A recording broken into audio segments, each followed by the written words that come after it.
샬롬. 오늘 하루도 하나님의 말씀으로 살아내시는 저와 여러분 되길 소망합니다. 이 시간 오늘 함께 보실 말씀은요. 창세기 4장 1절에서 26절까지의 말씀입니다. 창세기 4장 1절에서 26절까지의 말씀, 성경을 함께 보시면서 함께 읽도록 하겠습니다. 아담이 그의 아내 하와와 동침하매 하와가 임신하여 가인을 낳고 이르되 내가 여호와로 말미암아 등남하였다 하니라. 그가 또 가인의 아우 아벨을 낳았는데 아벨은 양치는 자였고 가인은 농사하는 자였더라.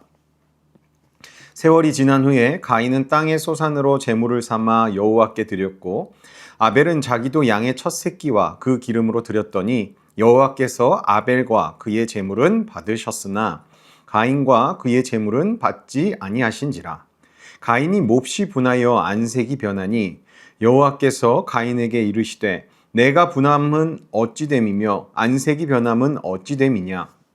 내가 선을 행하면 어찌 낯을 들지 못하겠느냐. 선을 행하지 아니하면 죄가 문에 엎드려 있느니라. 죄가 너를 원하나 너는 죄를 다스릴지니라. 가인이 그의 아우 아벨에게 말하고 그들이 들에 있을 때에 가인이 그의 아우 아벨을 쳐 죽이니라. 여호와께서 가인에게 이르시되 내 아우 아벨이 어디 있느냐. 그가 이르되 내가 알지 못하나이다. 내가 내 아우를 지키는 자니이까.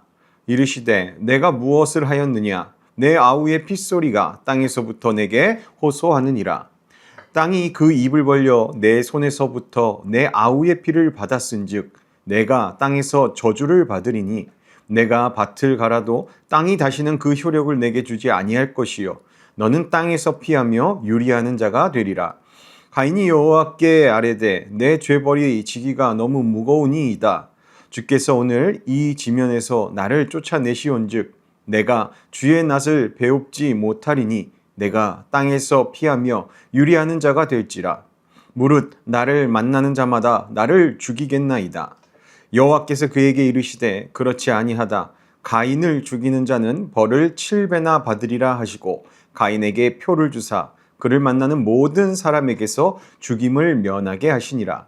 가인이 여호와 앞을 떠나서 에덴 동쪽 놋 땅에 거주하더니 아내와 동침함에 그가 임신하여 에녹을 낳은지라. 가인이 성을 쌓고 그의 아들의 이름으로 성을 이름하여 에녹이라 하니라. 에녹이 이랏을 낳고 이랏은 무후야엘을 낳고 무후야엘은 무드사엘을 낳고 무드사엘은 라멕을 낳았더라. 라멕이 두 아내를 맞이하였으니 하나의 이름은 아다요 하나의 이름은 실라였더라. 아다는 야발을 낳았으니 그는 장막에 거주하며 가축을 치는 자의 조상이 되었고 그의 아우의 이름은 유발이니 그는 수금과 퉁소를 잡는 모든 자의 조상이 되었으며 실라는 두발가인을 낳았으니 그는 구리와 쇠로 여러 가지를 기구를 만드는 자요 두발가인의 누이는 나아마였더라. 라멕이 아내들에게 이르되 아다와 실라여 내 목소리를 들으라. 라멕의 아내들이여 내 말을 들으라. 나의 상처로 말미암아 내가 사람을 죽였고 나의 상함으로 말미암아 소년을 죽였도다. 가인을 위하여는 벌이 7배일진데 라멕을 위하여는 벌이 70배 이리로다 하였더라. 아담이 다시 자기 아내와 동침함에 그가 아들을 낳아 그의 이름을 셋이라 하였으니 이는 하나님이 내게 가인이 죽인 아벨 대신에 다른 씨를 주셨다 함이며 셋도 아들을 낳고 그의 이름을 에노스라 하였으며 그때의 사람들이 비로소 여호와의 이름을 불렀더라. 아멘. 참 창세기 3장에서는 하나님께 불순종함으로써 이제 사람이 에덴 동산에서 떠나게 됩니다. 성경은 그 이후의 이야기를 4장에서 계속 보여주는데요. 에덴을 떠난 뒤에도 사람의 삶은 계속 이어졌습니다. 아담과 하와에게는 자녀들이 태어났고요. 그래서 가정이 세워지고 삶의 자리도 만들어졌습니다. 사람은 이제 땅을 일구며 살아가기도 하고 가축을 기르며 살아가기도 합니다. 이렇게 평범한 일상 속에서 사람들은 여전히 하나님을 기억하며 하나님께 나아가려고 했었습니다. 그래서 4장에는 제사의 모습, 가인과 아벨의 제사의 모습이 나오죠. 그런데 창세기 4장을 읽다 보면 인간의 삶 속에서 또 다른 변화가 나타나는 장면이 나옵니다. 하나님을 향해 드려지는 행동은 있었지만 그 과정 속에서 사람의 마음이 드러난다라는 것을, 하나님께서 그 마음을 보신다는 것을 우리가 깨닫게 되죠. 겉으로 보이는 행동은 비슷해 보일지 모르겠지만 하나님은 그 중심을 보신다라는 겁니다. 그렇게 한 사람의 마음에 시작된 감정이 또 점점 커지면서 관계가 흔들리고 그 결과 삶 전체에 큰 영향을 미치는 사건으로 번진다는 것을 우리가 또 확인할 것입니다. 인간의 마음속에 들어온 죄가 단순히 한 사람의 문제로 끝나는 것이 아니고 주변으로 퍼져나가는 모습을 우리가 보게 될 겁니다. 이 창세기 4장은 단순히 인간의 어두운 모습만 보는데 있지 않습니다. 인간의 죄와 갈등이 나타나는 장면 속에서도 하나님께서는 이 죄를 범한 사람을 어떻게 대하시는지도 함께 보여주고 있죠. 하나님은 사람의 행동만이 아니라 사람의 마음을 보시며 죄의 문제 속에서도 여전히 사람을 향해 말씀하시고 일하십니다. 이 내용을 이제 한번 차근차근 살펴보도록 하겠습니다. 이제 창세기 4장은 한 가정의 이야기로 시작합니다. 아담과 하와에게 두 아들이 태어나죠. 큰아들은 가인이고 둘째 아들은 아벨입니다. 창세기 4장 1절에서 하와는 아들을 낳고 이렇게 말합니다. 내가 여호와로 말미암아 등남하였다. 이 고백에는요, 하나님이 생명을 주셨다는 감사의 마음이 담겨 있습니다. 인간이 에덴 동산을 떠났지만 하나님께서 여전히 삶을 이어가게 하신다, 생명을 이어가게 하신다라는 그 사실을 보여주는 장면이 되는 것이죠. 이렇게 가인과 아벨 두 아들은 자라면서 각자의 삶의 자리를 가지게 됩니다. 2절은 이렇게 말합니다. 아벨은 양치는 자였고 가인은 농사하는 자였더라. 아벨은 그렇게 양을 기르는 목자가 되었고 가인은 땅을 일구는 농부가 되었습니다. 두 사람은 서로 다른 일을 하며 살아갔지만 하나님 앞에서 살아가는 인생이다라는 것은 동일했죠. 시간이 흐른 뒤 두 사람은요, 하나님께 제사를 드리게 됩니다. 3절은 이렇게 기록합니다. 세월이 지난 후에 가인은 땅의 소산으로 제물을 삼아 여호와께 드렸고 가인은 자신이 농사를 지어 얻은 열매를 하나님께 그렇게 드렸죠. 이어서 4절은 이렇게 말합니다. 아벨은 자기도 양의 첫 새끼와 그 기름으로 드렸더니, 아벨은 자신이 기르던 양 가운데 첫 새끼와 가장 좋은 부분을 하나님께 드렸습니다. 그런데 여기서 예상하지 못한 일이 일어납니다. 4절과 5절은 이렇게 말합니다. 여호와께서 아벨과 그의 제물은 받으셨으나 가인과 그의 제물은 받지 아니하신지라. 하나님께서 이렇게 아벨의 제사는 받으셨지만 가인의 제사는 받지 않으셨습니다. 성경의 표현을 자세히 비교해 보면요, 중요한 점이 하나 보입니다. 하나님은 먼저 그 물질, 제물을 먼저 말하기보다 사람을 먼저 말씀하시죠. 아벨과 그의 제물, 가인과 그의 제물이라고 말씀합니다. 하나님은 단순히 무엇을 드렸는지 제물만 보신 것이 아니라 사람이 어떤 마음으로 드렸는지를 보셨다라는 뜻이죠. 히브리서 11장 4절은 이 장면을 이렇게 설명합니다. 믿음으로 아벨은 가인보다 더 나은 제사를 하나님께 드림으로, 믿음으로 아벨은 가인보다 더 나은 제사를 하나님께 드렸다라고 얘기합니다. 그렇게 아벨은 믿음으로 하나님께 나아갔습니다. 하나님을 향한 정성과 마음과 순종으로 제사를 올려드렸다라는 겁니다. 그러나 가인의 마음은 달랐습니다. 하나님께서 제사를 받지 않으시자 가인은 자신의 모습을 돌아봐야 할 텐데, 자신의 마음을 돌아봐야 할 텐데 그러지 않습니다. 분노가 가득했죠. 그때 하나님이 가인에게 말씀하십니다. 7절입니다. 내가 선을 행하면 어찌 낫을 들지 못하겠느냐? 선을 행하지 아니하면 죄가 문에 엎드려 있느니라. 하나님께서는 아담과 하와가 처음으로 죄를 범했을 때처럼 먼저 다가오십니다. 가인에게요. 그렇게 하나님께서는 가인에게 돌이킬 기회를 주신 겁니다. 그러나 가인은요, 이 하나님의 말씀을 마음에 두지 않았습니다. 그러나 그의 마음속에 분노 그대로 남아 있었고요. 그 분노는 결국 더 큰 사건으로 확대됩니다. 8절은 이렇게 기록합니다. 가인이 그의 아우 아벨에게 말하고 그들이 들에 있을 때에 가인이 그의 아우 아벨을 쳐 죽이니라. 이것은 성경에 기록된 최초의 살인사건입니다. 형이 동생의 생명을 빼앗는 끔찍한 일이 일어난 것이죠. 처음에는 마음속의 분노였지만 그 분노가 결국 사람을 해치는 행동으로 이어졌다라는 겁니다. 이 장면을 보면 죄가 어떻게 사람의 삶을 무너뜨리는지 분명하게 이야기해 줍니다.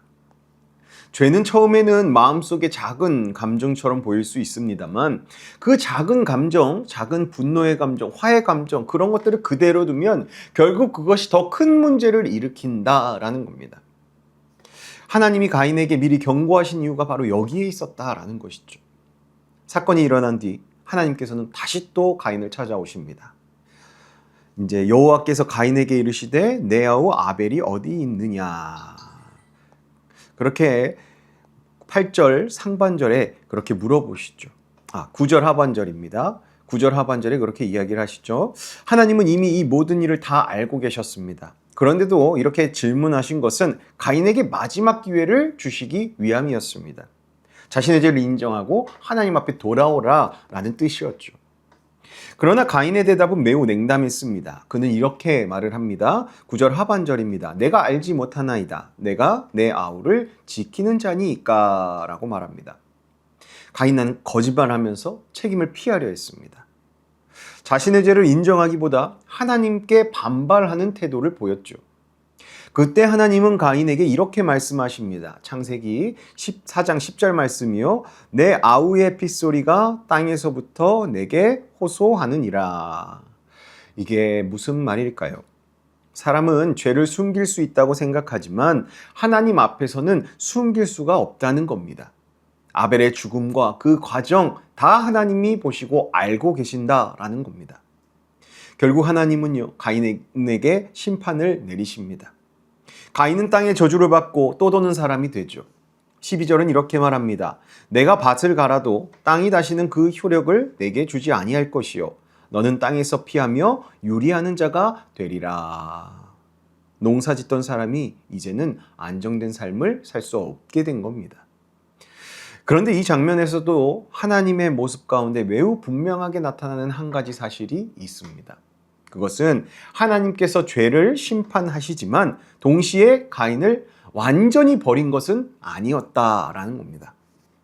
가인은 하나님의 심판이 두려워 이렇게 말합니다. 13절에요. 가인이 여호와께 아뢰되 내 죄벌이 지기가 너무 무거우니이다. 이렇게 가인이요 두려움을 말하자 하나님께서는 그를 보호하는 표를 주십니다. 15절입니다. 가인을 죽이는 자는 벌을 7배나 받으리라 하시고 가인에게 표를 주사 그를 만나는 모든 사람에게서 죽임을 면하게 하시니라. 이렇게 하나님께서는 죄인 가인의 생명을, 누군가의 생명을 앗아갔던 그 아벨의 생명을 빼앗았던 가인의 생명을 보호하십니다. 이렇게 가인의 죄의 결과는 분명히 나타났습니다. 그러나 그 가운데에서도 하나님께서는 여전히 생명을 지키시는 분이다, 은혜를 베푸시는 분이다 라는 사실을 이 가인 사건에서 알 수 있게 된 것이죠.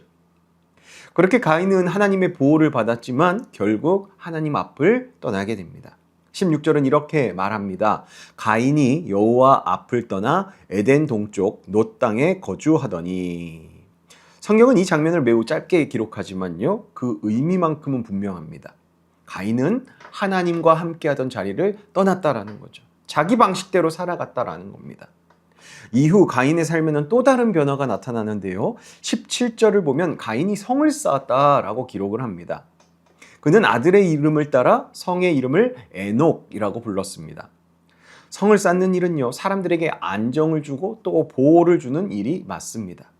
그렇게 가인은요, 자기 스스로 삶의 터전을 만들었습니다. 하나님 앞에 나아간 것이 아니라 자기 스스로예요. 자기 가문을 그렇게 세워나가기 시작한 것이죠.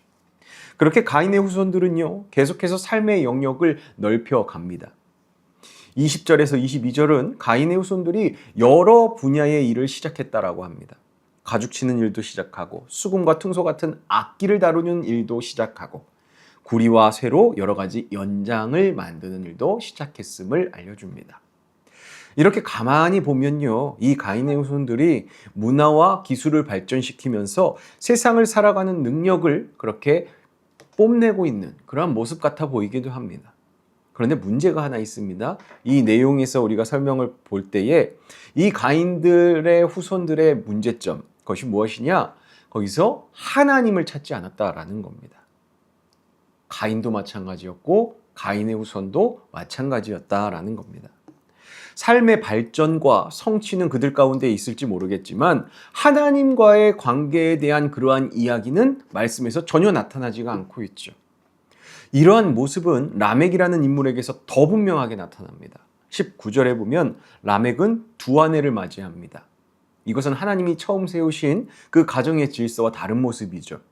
원래는 하나님께서 남자와 여자가 둘이 한 몸을 이루는 그렇게 가정을 세우게 하셨지만 라멕의 삶에는 두 아내를 맞이하면서 이 가정의 질서, 하나님이 만드신 가정의 질서가 무너졌다라는 것입니다.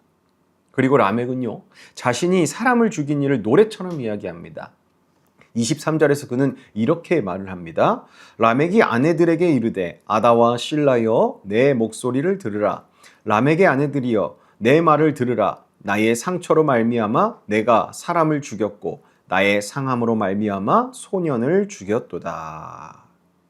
이 라멕은요, 사람을 죽인 일을 자랑처럼 말하기까지 합니다.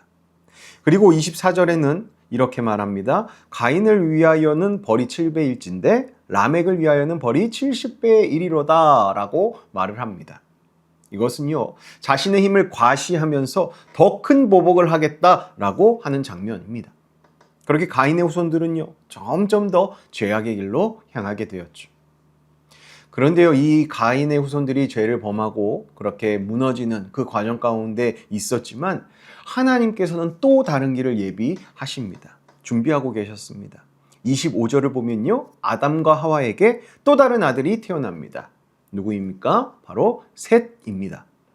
그리고 이어지는 26절은 이렇게 기록합니다. 셋도 아들을 낳고 그의 이름을 에노스라 하였으며 그때에 사람들이 비로소 여호와의 이름을 불렀더라. 26절 하반절에 무슨 이야기가 나옵니까? 아벨 대신 주신 셋의 가문을 통하여서 사람들이 하나님을 찾고 하나님을 부르는 삶이 다시 시작되었다라고 말합니다. 이 장면은 매우 중요한 의미가 있습니다. 사람의 역사 속에는 하나님을 떠난 길도 있지만 하나님을 찾는 길도 함께 이어진다라는 거죠. 누군가는 하나님을 떠나고 있을지 모르겠지만 또 누군가는 하나님을 붙잡고 하나님을 찾는 사람들이 있다라는 겁니다. 오늘날에도 마찬가지인 거죠. 이제 창세기 4장 전체의 말씀을 우리가 함께 정리해 보겠습니다. 오늘 말씀은 에덴 동산 이후 인간의 삶 속에서 죄가 어떻게 퍼져나가는가, 그것을 매우 분명하게 보여줍니다. 가인과 아벨은 같은 가정에서 자랐고요, 같은 하나님께 제사를 드렸음에도 하나님께서는 두 사람의 제사를 각기 다르게 보셨습니다. 그 이유는 제물의 종류 때문이 아니었습니다. 하나님을 향한 마음이 달랐기 때문이죠. 하나님께서는요, 사람이 무엇을 드리는가 보다 어떤 마음으로 하나님께 나아오느냐를 보시는 분이다라는 겁니다.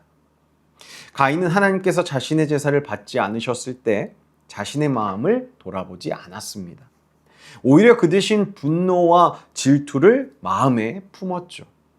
그리고 그 감정을 다루지 못한 채 결국 동생 아벨의 생명을 빼앗는 끔찍한 일까지 치르게 됩니다.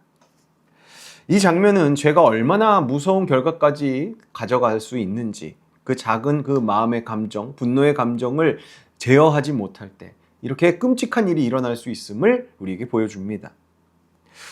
그러나 이 말씀 속에서 또 하나 중요한 사실을 우리가 보게 되었었죠. 하나님께서는 죄를 분명히 심판하십니다만 동시에 사람을 향한 은혜는 계속해서 베풀어 주신다. 다시 기회를 주신다라는 것이죠.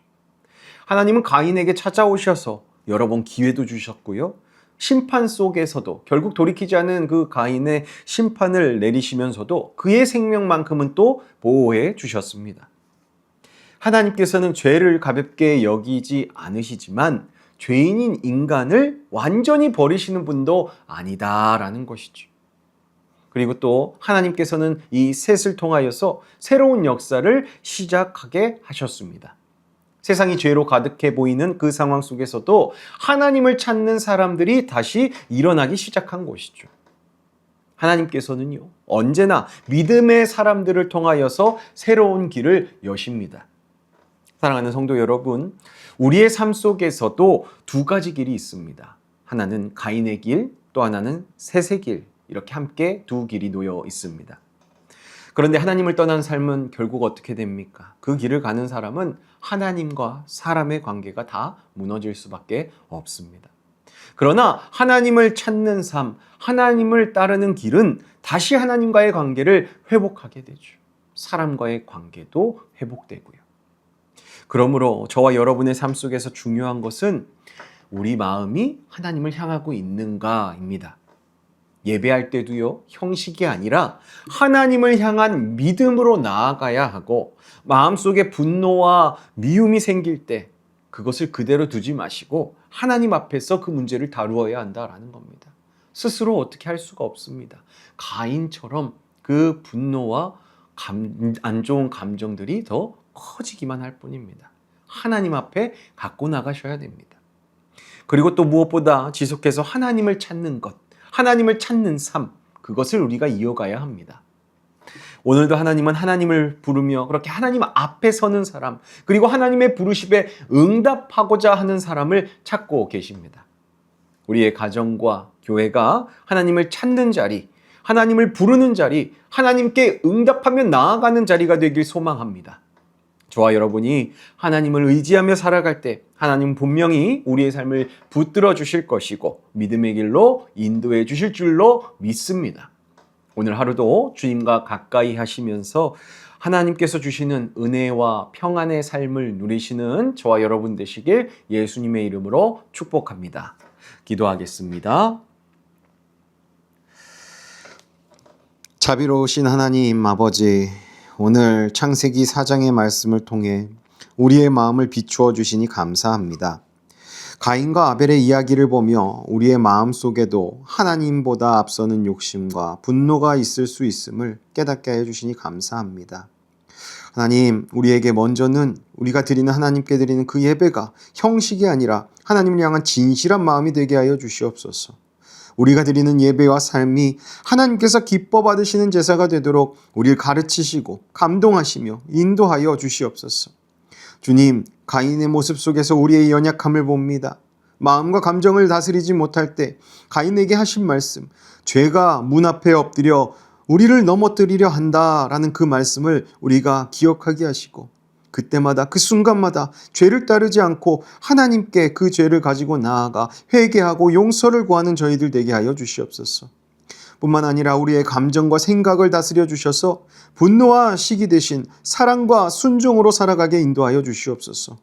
또한 하나님께서 아벨의 믿음을 기억하시고 셋의 가정을 축복하시어 믿음의 계보를 이어가게 하신 것처럼 우리 교회와 우리 신광의 가정들도 하나님을 찾는 사람들의 공동체가 되게 하여 주시옵소서. 오늘도 우리의 마음을 살피시는 주님 앞에 정직하고 진실됨으로 서게 하여 주시고, 오늘도 하나님을 기쁘시게 하는 하루 살도록 인도하여 주시옵소서. 죄인된 우리를 십자가에서 구원하신 우리 주 예수 그리스도의 이름으로 기도하옵나이다. 아멘.